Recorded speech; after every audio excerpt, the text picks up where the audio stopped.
I hadn't seen the house in 7 years, but the second my tires crunched the gravel of that familiar driveway, my chest tightened like a warning. Something wasn't right. The porch light was on even though it was mid-afternoon, and the door, once painted cherry red by my mother, was now a soulless shade of corporate gray. I sat in the car for a moment, the hum of the engine filling the silence, my hand hovering over the ignition. In my duffel bag behind me, a pressed dress uniform lay wrapped in plastic, hidden beneath a bundle of civilian clothes. No one knew I was back. Not my father, not my brother Miles, not my mother with her clipped sentences and narrowed eyes. I'd made sure of that. I wasn't returning as the Danielle Carter they remembered, the girl who walked away from a six-figure tech job offer and shattered the family plan. I was coming back as something else entirely. But would they even recognize me? The last time I stepped through that door, I was 35, burned out, humiliated, and 1 week into a decision my entire family mocked. They called the military a last resort, accused me of running away from responsibility. Ironic, considering I was the one who had been paying my own way since I turned 18. They had visions of me taking over Carter Systems, following in my father's carefully engineered footsteps. Instead, I joined the Army, traded business suits for combat boots, and for the past 7 years, I built a life they couldn't begin to understand. Cybersecurity warfare, joint operations, risk assessments that made corporate mergers look like school projects. But none of that mattered to them, not until now.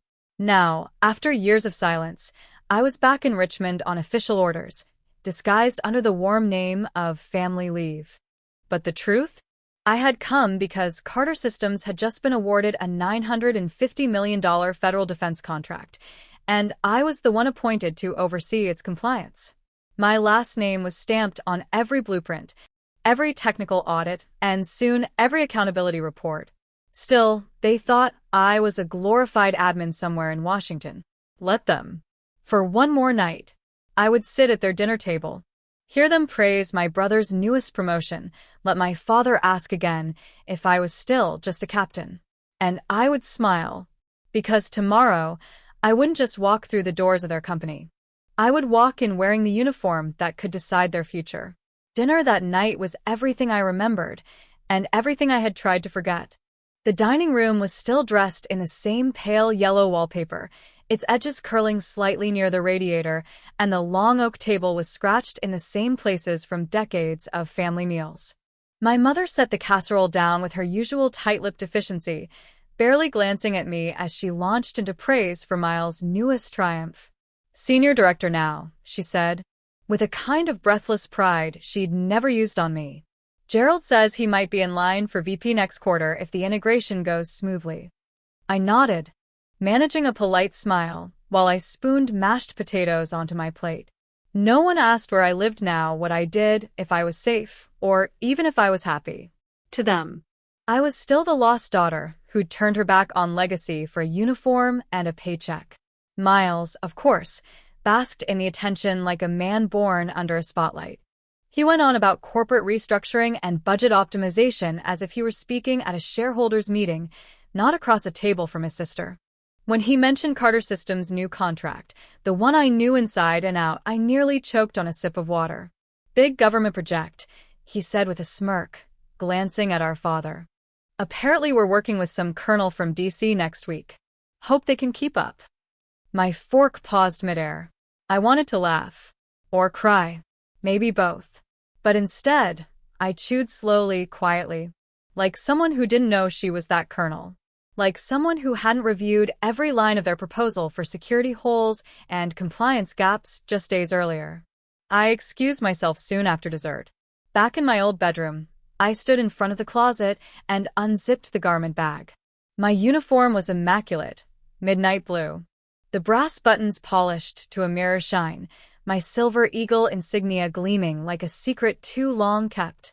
I traced each ribbon, each medal, each thread earned from decisions they never saw and sacrifices they never asked about. They could call me aimless all they wanted. Tomorrow, when I walked into their world in full uniform, I wouldn't need to explain myself. My presence alone would be louder than any apology they never gave. The building hadn't changed much, Still all sleek glass and brushed steel. Still pretending to be something more impressive than it was. Carter Systems had always taken itself too seriously. A family-run tech firm with generational ambition and a habit of mistaking arrogance for innovation. I arrived 20 minutes early, not because I was nervous, but because I wanted to take my time walking through those front doors in full uniform. The security guard at the desk straightened when he saw me, his eyes flicking to the silver eagle on my shoulder. "Colonel Carter," he said quickly, scanning my credentials. "You're expected in conference room A, the executive suite." I nodded. I knew exactly where that was. I'd grown up running down these halls, tagging along to weekend staff parties while my father held court in the boardroom and Miles hovered at his elbow like a shadow in training. Funny how different the view was now from the other side of authority. As I stepped into the elevator, I caught a glimpse of myself in the mirrored wall, shoulders squared, ribbons straight, face calm. No trace of the daughter they once called difficult. No trace of the woman they had dismissed, then forgotten. Just Colonel Danielle Carter, lead liaison for the Department of Defense's cybersecurity infrastructure overhaul. The elevator chimed on the top floor, and the moment the doors slid open, I was met with startled silence. Executives froze mid-sentence, conversation stalled, and then someone said, "Good morning, Colonel," with the kind of careful reverence that comes when titles outrank assumptions. Miles was already in the room, flipping through his presentation slides like he was the one running the show. His head snapped up when he saw me. First confusion, then disbelief, then something that looked a lot like panic. "Danielle," he blurted, "what are you doing here?" I held his gaze cool and direct.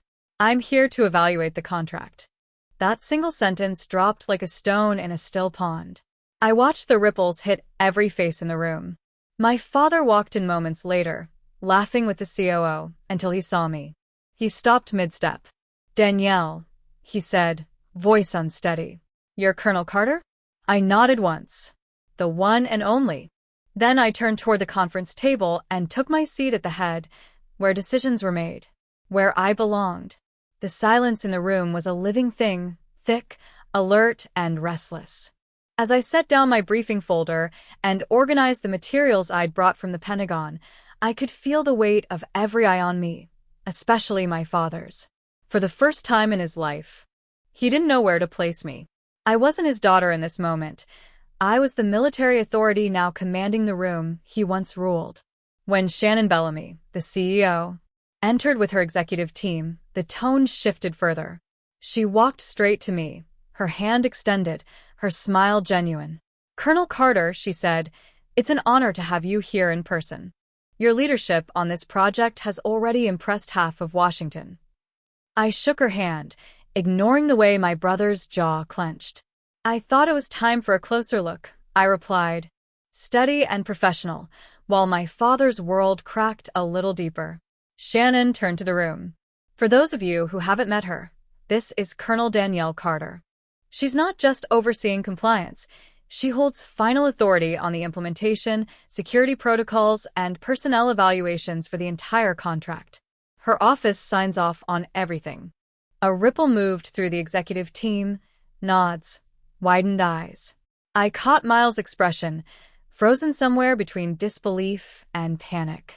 Not 36 hours ago, he was bragging at the dinner table about this very project.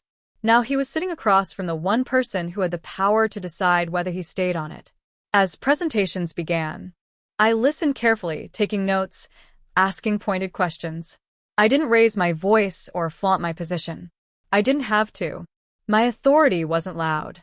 It was built on precision, pressure, and a long history of being underestimated. When it was Miles' turn to present, I could see the sweat bead at his temple as he stumbled through his slides.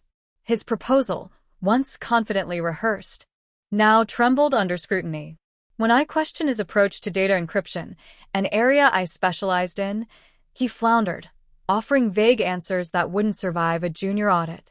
I didn't smile. I didn't gloat. I simply nodded, then made a note. "Please submit a revised draft by Friday. We'll need a more robust security logic before Phase 2. My voice was calm, detached. But in that moment, my father saw what he had refused to see for over a decade. His daughter hadn't disappeared, she had risen. And now, her voice held the weight his boardroom once claimed. After the meeting, the room emptied slowly, like people weren't quite sure what to say or where to look. Some of the executives approached me directly, offering respectful nods or hushed congratulations. A few even shook my hand. But my father lingered near the doorway, uncertain, his usual executive posture dimmed under the fluorescent lights. I caught his gaze only briefly, then turned away. If he wanted to speak, he'd have to cross the room like everyone else. And for the first time in his life, he didn't seem to know how. I stayed behind with Shannon and her team for a brief debriefing. She was all business, but I could sense the curiosity simmering beneath her professionalism. "I had no idea you were related to Gerald Carter," she said as she reviewed a few final notes. "He never mentioned it." I gave her a polite smile. "There's a reason for that." Outside the conference room, I found myself standing near the same break room where I used to wait for my father to finish meetings when I was a teenager. Back then, I'd sit in a plastic chair, pretending not to listen through the walls, hoping he'd take me seriously someday. Now, the roles had reversed. The break room felt smaller, less intimidating. The man who used to tower in my memory now looked smaller, too, shoulders tense, jaw tight, ego dented in a way he clearly hadn't expected. He finally approached me. "Danielle," he began, his voice lower than usual. "You could have told us." I turned toward him slowly. "I did," I said. "Just not in the language you were willing to hear." He blinked, then dropped his gaze. "We thought you were just working in some office. A captain, maybe. We didn't know you were running things." "I wasn't hiding," I replied. "I was just done begging for your attention." That landed harder than I expected. His mouth opened, then closed again. No defense. No excuses. He nodded toward the presentation room. "You were impressive in there." "I wasn't trying to impress," I said flatly. "I was doing my job." He nodded again, slower this time. "Maybe we've underestimated you." I looked him straight in the eye. "You didn't underestimate me. You chose to ignore me." He took a step back, not angry, just stunned. For once, the silence between us didn't feel like distance. It felt like the start of something real. Something overdue. That evening, I sat alone in my Arlington apartment, the city lights flickering through the tall windows like quiet applause. The uniform was back in its garment bag, the ribbons and medals tucked away, but the weight of the day still pressed against my skin. I poured myself a glass of wine, sat on the balcony, and let the silence settle in. I didn't feel victorious. Not exactly.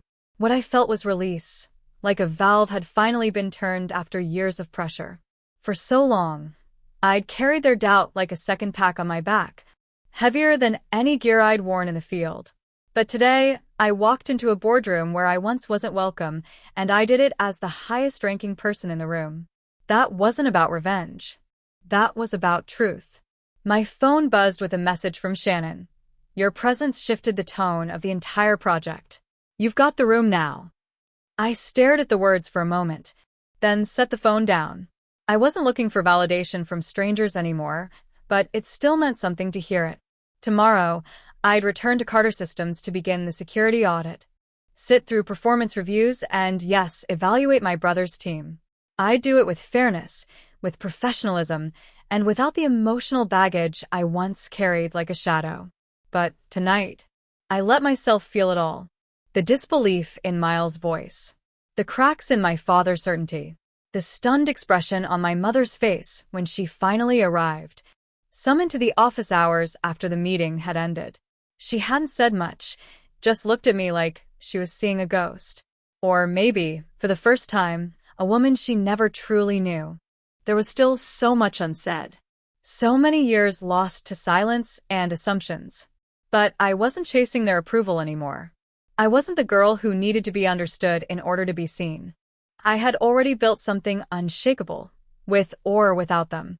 And yet, as the breeze moved gently across my face, I found myself hoping, not for an apology, not for recognition, but for a future where respect replaced regret, where we could rebuild something, not from shared plans, but from hard truths. Not as the Carter daughter, but as Danielle. As the woman I'd fought to become.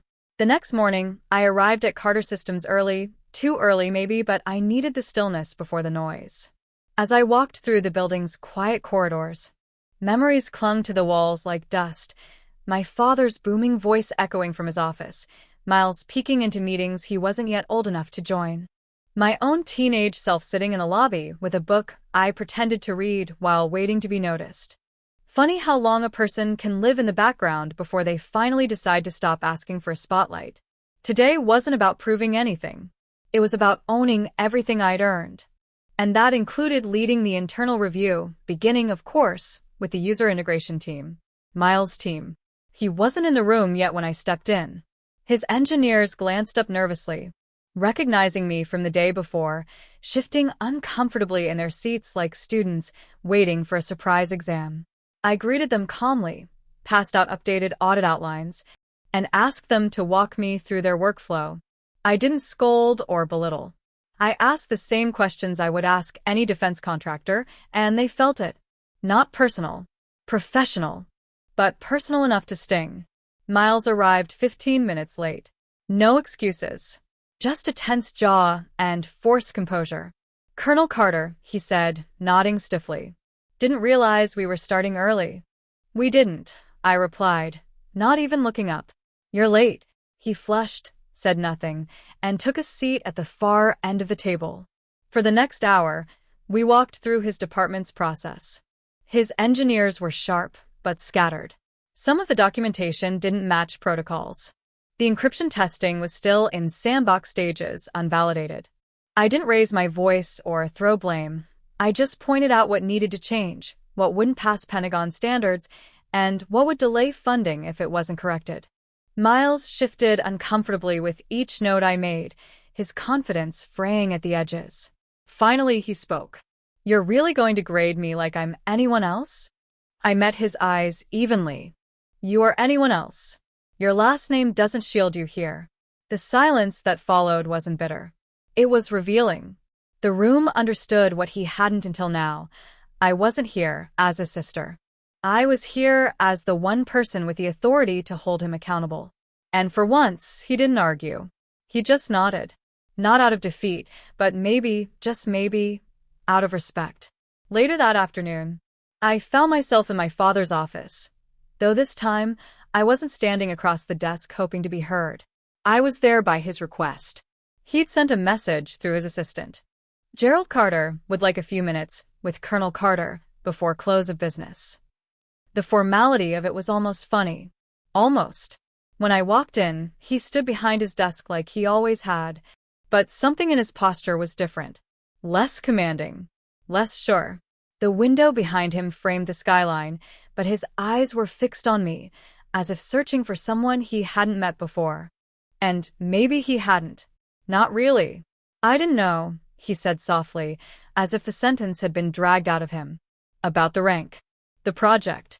The weight you carry." I nodded once. "That's because you never ask." We stood in silence for a beat too long. The kind that stretches between people who should be close but aren't, who once were, but haven't spoken the same language in years. "I always thought I was preparing you for the real world," he said. "But I think you were preparing yourself for something far bigger." His voice cracked just slightly. And I missed it. That was the closest thing to an apology I'd ever heard from him. I let it sit in the air. Let him feel the weight of those words the way I had felt the weight of being overlooked. "I don't need your approval," I said gently. "But I'd take your respect if you're willing to give it." He swallowed, his face tight with emotion he wasn't used to showing. "You have it," he said. "More than I can explain." Then, reaching into a drawer, he pulled out a framed article, the same one that had circulated across defense industry briefings a month ago. Colonel Danielle Carter appointed to lead National Cybersecurity Modernization Program. My photo in uniform. The article was clean, mounted with care. "I had this done last week," he admitted. "Didn't know how to give it to you." I stepped forward and took it from his hands, our fingers brushing. And in that moment, silent, awkward, imperfect. I felt the tiniest crack in the wall we'd built between us. A chance. A beginning. Not of reconciliation. Not yet. But of recognition. The kind I'd stopped waiting for but still needed more than I wanted to admit. 6 months later, my family sat around the reclaimed wood table in my Arlington apartment, passing dishes and laughing at a story my brother told about one of his engineers accidentally locking himself out of a server room. Twice. My mother had brought her famous pecan pie, and my father had brought a bottle of wine he didn't understand but knew I liked. The framed article still hung on my wall, not for display, but as a quiet marker of change. It was strange, this warmth between us. New. Fragile, but real. We weren't fixed, not by a long shot. But we were EAC. Gregory, of all people, had changed the most. After the audits were completed and his team passed, barely, he started reaching out, asking questions about protocols, cybersecurity models. He even forwarded my recommendations to other departments like they were his own thoughts, only to circle back a few hours later and admit, sheepishly, "I told them you helped." Eventually. I didn't mind. Watching my brother learn to respect the things he used to ridicule was its own quiet victory. That night, after dinner, we all stood out on the balcony. The city stretched before us in soft gold and steel shadows. My father stepped beside me, hands in his pockets, like he used to stand in his office when trying to soften difficult conversations. "You've built something strong here," he said, looking out over the lights. "We were wrong about the kind of life you'd have." I didn't respond right away. Instead, I let the silence carry the weight of what he meant. Eventually, I said, "It's not the life you planned for me, but it's the one I chose." He nodded. "And you chose well." Inside, my mother was showing Gregory the shadow box I'd had made of my medals, carefully arranged along with a photo of General McKinley pinning my colonel insignia. She made all of this happen herself. I heard her say softly, "Every last bit." And for the first time in a long time, I believed she meant it. That night, when they left, my father squeezed my shoulder gently and whispered, "We see you now." And I believed that, too. Not because I needed them to, but because finally it was true. Sometimes, late at night when the city hum quiets to a low thrum and the streetlights blur through my window like fireflies, I think about the version of me that used to beg for their approval. The girl who sat at that long oak table, silently enduring the praise heaped on her brother while pretending she didn't care. The woman who called home after every promotion, every deployment, every commendation, just to be met with silence or a polite, distracted, "That's nice, dear." She doesn't exist anymore. I left her behind the day I stepped into that boardroom in uniform, shoulders back, head high, and didn't flinch when they saw me, truly saw me for the first time. What followed wasn't revenge. It was revelation. And what came after that was choice. Because here's what no one tells you. Vindication feels good, but peace feels better. And peace doesn't come from proving people wrong. It comes from knowing, deep in your bones, that you were always right to follow your own path. Even when they mocked it, even when they ignored it, even when they tried to talk you out of it, dress it up as rebellion. Or worse, pretend it didn't exist. I don't need their pride anymore. But I'm grateful for the pieces of it they've started to offer, like puzzle fragments slowly clicking into place. My father now asks real questions, sometimes even writes down the answers. My mother no longer compares my milestones to anyone else's. And Gregory, well, Gregory still teases. But there's a softness in it now. A respect. A kind of quiet awe he doesn't know how to express, so he cracks a joke instead. And me? I keep doing the work. I lead with precision. I mentor younger officers. I consult with policymakers on the future of national cyber defense. And every so often, I get a card in the mail from my parents. No glitter, no dramatic declarations. Just a few simple words in my father's handwriting. "We're proud of you, Colonel." I don't need those words to know who I am. But I won't lie, they still land soft and steady in the place where a wound used to be. So if you're listening and you've ever been dismissed, overlooked, or told that your path didn't count, let me remind you, Your life doesn't need to make sense to them to be worthy of respect. Walk your road. And if they ever catch up, let them. You've already arrived.